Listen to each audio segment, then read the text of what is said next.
Online, you see two types of advice when it comes to buying a car.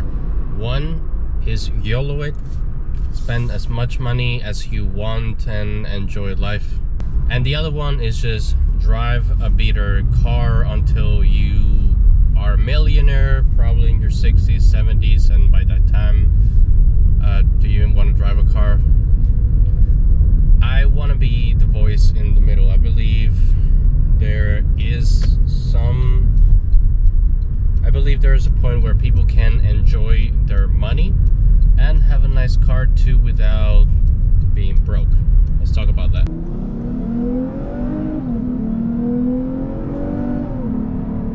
What I want to do with this video is not tell you what to do, is put you all the options there are for you to make a decision to just do whatever makes you happy with your money. However, being in debt and having to be upside down on a car, it's never fun. That's not being happy with your money. So just that out of the way. So when it comes to buying a car, there are three ways to do it. You either pay the whole thing full cash, you lease it, or you finance it. Let's just talk about cash. Not everybody has a lot of money to buy a car nowadays.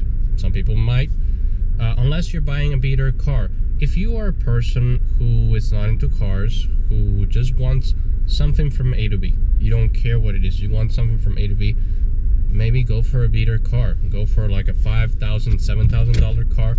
That'll get you from A to B. It won't be pretty, but if you're that sort of person, you don't care what kind of car you drive, just A to B, get something that you can pay for right away. That's the best way to be happy in that case. So never buy a car just because you want to show wealth. If a car is it's just a tool to you, just get the cheapest thing that you can and have no payment, don't finance it. You're gonna be happy that way. Okay, next one is, let's talk about leasing. A lot of people hate on leasing, say it's the worst thing you can do, and well, it might be, depending on what are your goals and what you want to do with a car. If you are the sort of person who's switching cars every 3 years or 2 years, you want to have the latest and greatest. If you are that kind of person and you buy the car outright, you are going to lose a ton of money to depreciation. Unless you buy like a beater car and you switch it out every so often, that's a different story. But if you're buying kind of like a lowish miles in the 30,000 miles or even brand new, then you are losing a lot of money to depreciation. Also, that's a good way to be underwater on your loan. A lot of people nowadays, statistically, people are financing their cars for over 5 years. And at year 3, you have barely made a dent. So you're going to have a lot of negative equity if at 3 years you want to switch cars. That is where leasing actually makes sense.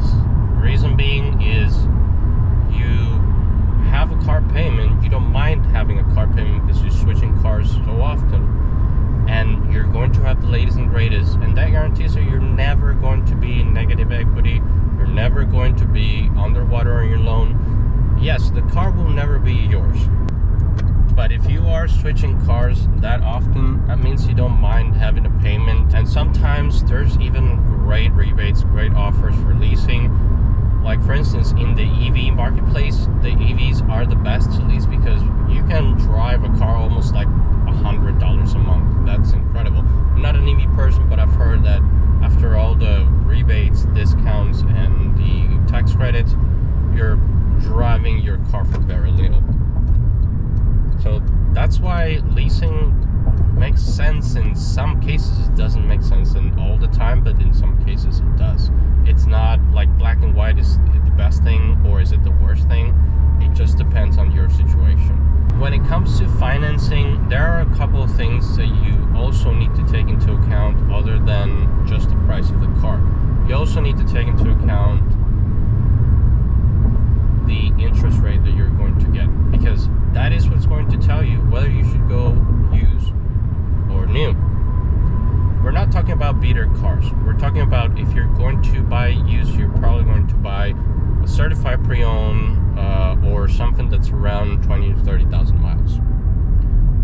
Today we have a very weird market when it comes to used cars. Used cars are very expensive compared to what they were like pre-pandemic. They are pretty expensive, and if you add that interest rate, which is a little bit higher, it's not historically high, but it's the highest we've had in the last 7 years. So if you take into account that the used car is higher than it used to be, and you have a higher interest rate, then you may be paying almost the same thing as buying a brand new car. And why is that? Because new cars usually have rebates, usually have subvented interest rate, meaning the manufacturer pays down the interest rate so you can have better interest rate if you have good credit. I have a good example on my channel. I'll leave a link down in the description below, just showing you why I bought my car brand new and why it actually makes sense, especially with cars like Toyotas and Lexus, who tend to keep their value pretty well. So go watch that video. I have a pretty good example of why sometimes buying used doesn't make sense. That's why it's not always about the final price of the car. Is about what is your interest rate going to be?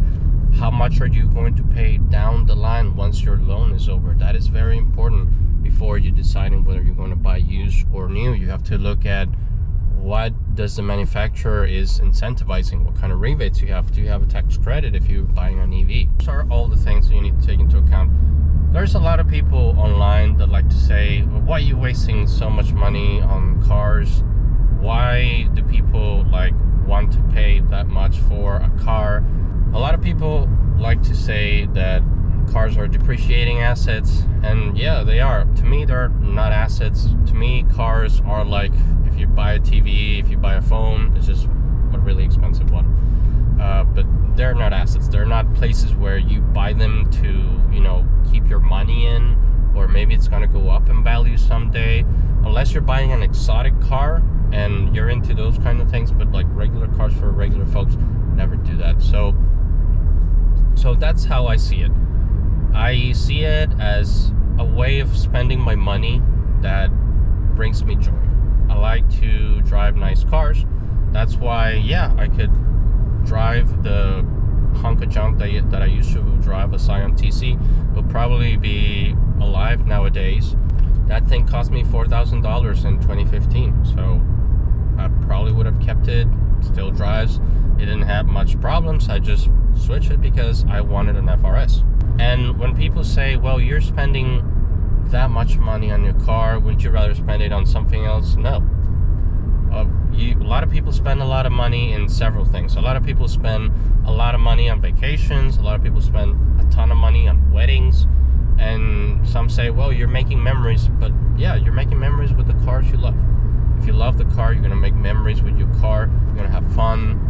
And that's why people like to spend a lot of money on cars. So there you have it. Just don't go for, you know, one advice of the other. Do your research and see what works better for you, for your financial situation, and for what you want to drive. And if you enjoy cars, then just, you know, buy the car that makes you happy. Spend the money the way that makes you happy. Just remember, having high bills and being upside down on a loan, it won't make you happy.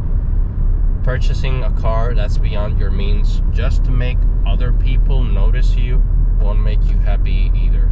But if you're buying a car that makes you happy,